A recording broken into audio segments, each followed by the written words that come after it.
天气要有转变咯。讲为明仔载尾暗开始到拜五这段时间，有锋面通过，加上东北风的强度来增加。 北部甲东北部会落雨，拜三到拜五这段时间气温明显下降。讲这波东北季风是入秋以来，也就是入冬以来上强的一波。北台湾上低温可能会降到剩13度，就要到拜六，全台湾的气温才会明显个回转来。今仔日全台湾拢真好天，各地温度19度到33度。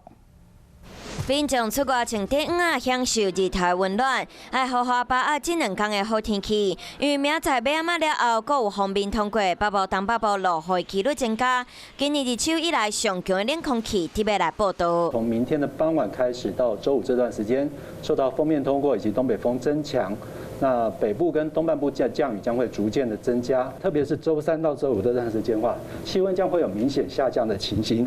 这波东北季风大概是入秋以来最强的一波。 拜三到拜五，全台气温开始下降，北部、东北部低温敢若剩16度，中南部低温18度，东部低温19度。各地山区沿海较快所在气温各降1-2度，上低温会伫拜四透早，北台湾敢若剩13度。那整个回温要等到周6白天开始的话，东北季风减弱，气温就会逐渐的回升的一个情形。